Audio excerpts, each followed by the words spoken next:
a makerspace? A makerspace is a place where students can make things, and it's a place for hands-on learning with all the tools for creativity. Why Makerspace? Well, Makerspace is really important because it addresses skills needed to learn for the 21st century. It applies creativity in the classroom and hands-on learning using tools designed and meant for the 21st century, so it is relatable and it teaches them skills, and most importantly, it helps them think critically. Technology is a huge part of learning right now, but critical thinking is something that's commonly overlooked in 21st century skills, I feel like. Professional industries still need them, and skills require critical thinking, and it's consistently rated by employees that it's a skill that is increasingly important, yet 49% of employees rate that their employees' critical thinking skills are only average. What I think that means is that there could be more tinkering and more makerspace activities may be applied to the classroom, especially with your core subject. I teach online learning, and one of the questions that I want to address is, what about makerspace for online learning? So I found this website called DIY.com, and they've got over gamification and tinkering combined, where you earn badges and you learn skills following the instructions on how to build things online. There's over 135 skills, and you can easily apply this to your classroom in some of your lessons if you want to, and you can assign them. It does cost money though, and my school hasn't applied this at all, but I was really excited about this program. How I would incorporate it into my online language arts class, if I was still teaching language arts, which I am not teaching at the moment, students can select from a few of these projects. I would probably select some of them and say, okay, you can pick from them. And then I want you to write an essay describing your experience, some of the problems you face, or I create some sort of writing theme, whether it's descriptive writing or story writing or narrative writing. But it's a lot of just grammar practice, but I would incorporate that, and then we would share in a live VC. Now, for my language arts grade 3 lesson, I taught grade 3. The project for the language arts students, I'd want to get them to practice descriptive writing because it was something that was always an issue, is just coming up with descriptive words and explaining things. So in this lesson, they're going to build an invention using duct tape and recycled materials that's going to solve a problem faced during a particular crisis. They're going to be given 3 scenarios to choose from, and we would discuss this in class, so they wouldn't be deciding completely on their own. They wouldn't be fully in the dark. We would do it together as a group. Materials and objectives. So students are allowed to use these materials: duct tapes, recycled cardboard from boxes, used plastic bottles, paint or markers to decorate. Basically have a rule where I'd say you can't just go out and buy things. It has to be recycled material. You can buy duct tape, obviously. It's all about improvisation, but I like them not to be wasteful and just buy a bunch of expensive craft material. Objectively, they need to be using their critical thinking skills to solve a problem that's caused by the scenario they choose. They're going to use critical thinking to develop something that doesn't exist, or maybe something that does exist, but they can tweak it and add some creativity to it. They're going to need to formulate descriptive sentences in their paragraph that explains what their invention is and how it's going to help the scenario or problems caused in the scenario. They're going to strengthen their use of grammar and punctuation writing. Now, these are the standards that it follows. I want them to write an informative and explanatory paragraph that describes their ideas clearly. They're going to need to use a concluding statement. So overall, what was the outcome or the solution to the problem? And I want them to develop it with facts and details. So they really need to be descriptive. Again, it's using those descriptive words. And then grammar and punctuation is something that we'll discuss in the onset of activities and other lessons following this. So for the steps, and I call this DIY steps because they're learning remotely, they do have a learning coach at home.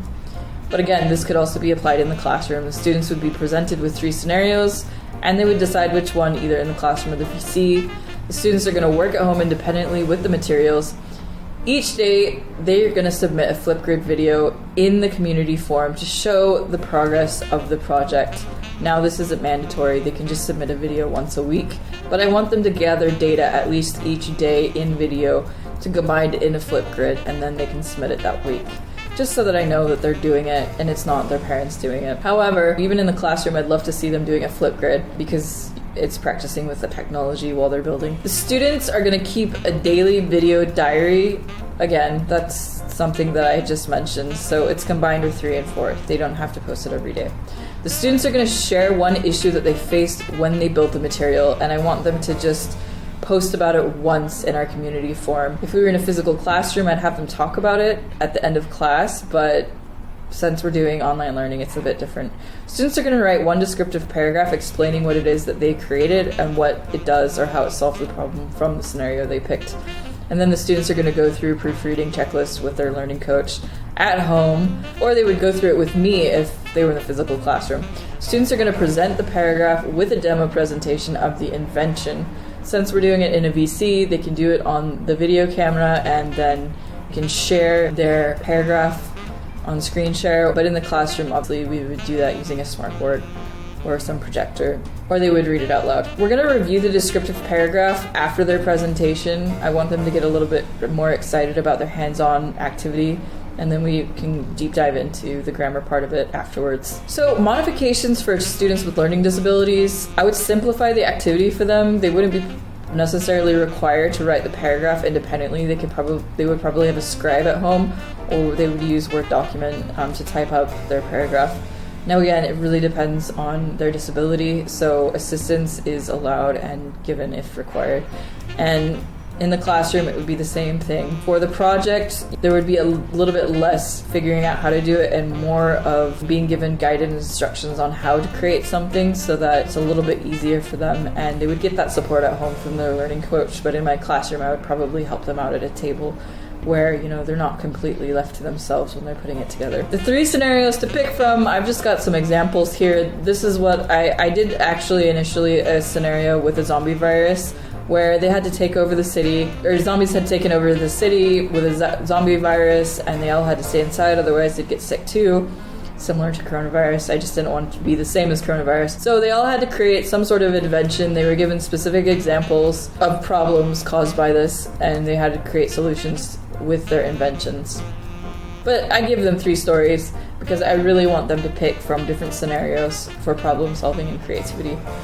So we would go through the problems caused by the scenarios, and we would walk through them so that they're not fully doing the critical thinking by themselves.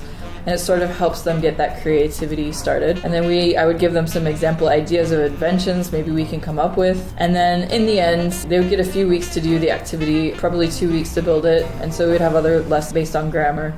And then we would have an activity outcome towards the end where they get to show it and they get to be excited about it. Now, in my initial activity that I did the zombie virus on, the outcome was that the students were excited and they presented their inventions in the VC. These are just screenshot examples. These are not my students, but I did have a student who built a rocket. So the one on the left is very close to what he did, and he was super thrilled. It was a suit that he could avoid the zombies with, and he built it all by himself, duct tape and cardboard, and it was really impressive, and it had all sorts of features, and he presented that.